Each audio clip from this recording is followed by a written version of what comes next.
जय जय सीताराम, जय जय सीताराम। मेरे भाइयों, मैं अनिल भारद्वाज यूट्यूब चैनल में आपका हार्दिक स्वागत है, हार्दिक। मेरे भाई, हमारा जो आपका प्रोग्राम है, हमारा आपको संवाद है, हमारा आपका वार्तालाप हो रहा है, वो है रामचरितमानस का उत्तरकांड में काकभूषणी और परम आनीगढ़ जी का जो सत्संग है वो आपके सामने तो उसकी जो है, जो उन्होंने लिखा है, बाबा तुलसीदास जी ने लिखा है, उसका मैं कुछ रूपण कर रहा हूँ, उनके साथ समक्ष कर रहा हूँ।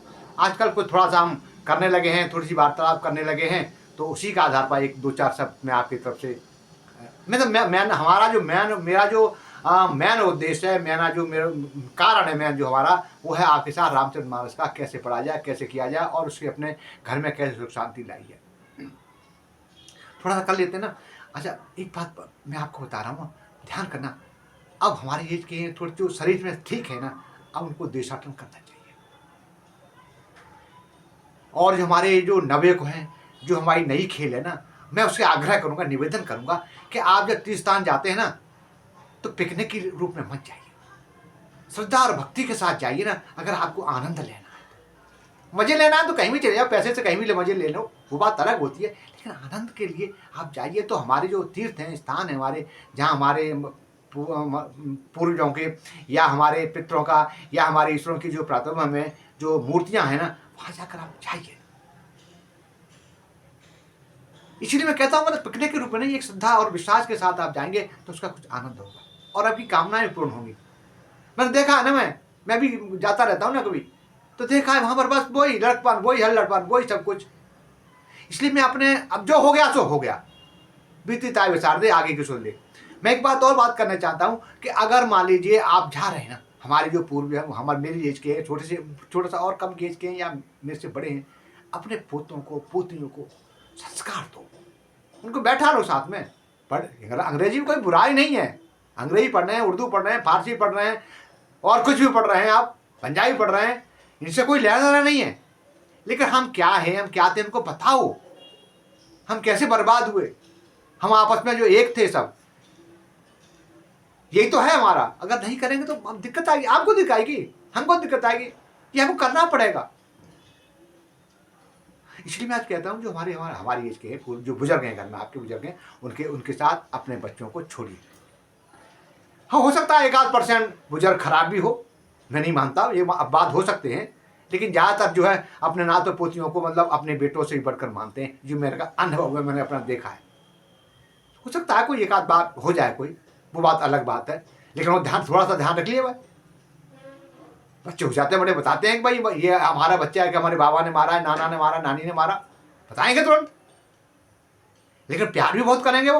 हाँ, कोई बात होती है वो अलग है, इसके साथ अगली में और एपिसोड में थोड़ी सी और दूसरे रूप में चर्चा करेंगे। लेकिन बस मेरा कहने का मतलब है कि संस्कार आप दीजिए। आप विदेशों में जाकर संस्कृत पढ़ रहे हैं, दूसरों में आप इंग्लिश पढ़िए, साथ में संस्कृत पढ़ाइए, हिंदी पढ़ाइए। जो आते हैं ना उनसे पूछिए ना, अमेरिका ले लो, ब्रिटेन ले लो, यूएस ले लो, फ्रांस ले लो, मुस्लिम कंट्री ले लो, इस पर चर्चा चल रही है। चलो कि दूसरे विषय पर फिर चर्चा करेंगे, आगे की कार्रवाई करते हैं। हमारा जो मेन उद्देश्य है वही आगे की चौपाई है, उसमें बड़ा भ्रमत सा आदमी हो जाता है कि अरे बाबा तुलसीदास ने ऐसा ऐसा लिख दिया। जे बरनाधम तेल कुमारा, जे बरनाधम तेल कुमारा, स्वपच किरात कोल कलवारा। अब वो कहते हैं कि जो हमारे वर्णविस्ता थी, देखिए बाबा श्री ने कभी ये जाति का वो नहीं किया है, उन्होंने वर्णाश्रम के आश्रम पे इन्होंने सब कुछ लिखा है। आपकी जाति को लेकर जब तो सूचक आपको तो कह दें तो आपकी सोच आपकी गलत है। और उन्होंने जो वर्णाश्रम में जो छोटा मोटा काम करने वाले थे या निकृष्ट भी काम करने वाले थे, हमारे समाज वर्णाश्रम में जो शूद्र जात में जो थे, अब उनको क्या कहते हैं, वो जाति में नहीं थे। अब इन्होंने जो वर्ण किया है, आप सुनिए, जे वर्णाधम, जो वर्णाश्रम में अधम थे, जो निकृष्ट काम करने वाले थे, उनके लिए बाबा लिख रहे हैं, जाति के लिए नहीं लिख रहे। वो हम अब जाति में लेकर चले जाते हैं, जाति में नहीं कर रहे। जे वर्णाधम तेल कुमारा, स्वपच किरात कोल कलवारा। जो छोटी जात के थे, तेलित हैं, कुमार हैं, चांडाल हैं, भील हैं, कोल हैं, कलवार हैं, आज जो वर्ण में नीचे जो नीच कर्म करने वाले थे,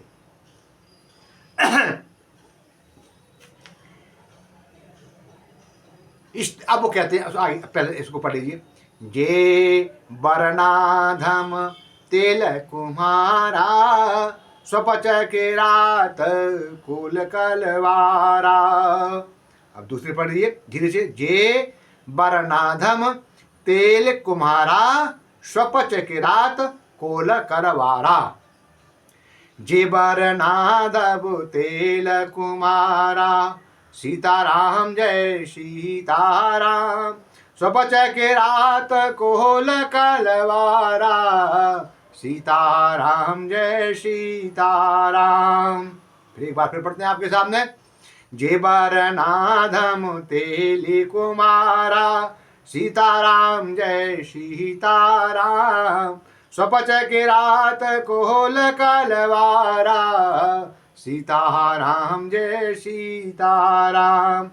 आगे की चौपाई जो है ना, अगले में कब मैं बताऊंगा, लेकिन इसका संबंध जो है आने वाली चौपाई से ही है। हर एक चौपाई का, जो भी हमारी चौपाई है उनका संबंध जो नीचे वाली आने वाली चौपाई उसी से, हर एक का अक्षर होते हैं, शब्द बनते हैं, शब्द बनते हैं, और शब्दों से ही वाक्यों का निर्माण होता है, और वाक्यों से ही बड़े बड़े ग्रंथ, सदग्रंथ, महाभारत आज जैसे महाकाव्य लिखे जाते हैं। तो यही है हमारे। अब यही छोटी सी सोच के चक्कर में हमने जाति का सूचक लगा दिया, फलाने का सूचक, ये वर्णाश्रम का, वर्णाश्रम आश्रम की जो व्यवस्था थी बाबा तुलसीदास जी वो लिखी है। आगे की चौपाई के साथ में इसी के साथ में विराम लेता हूँ।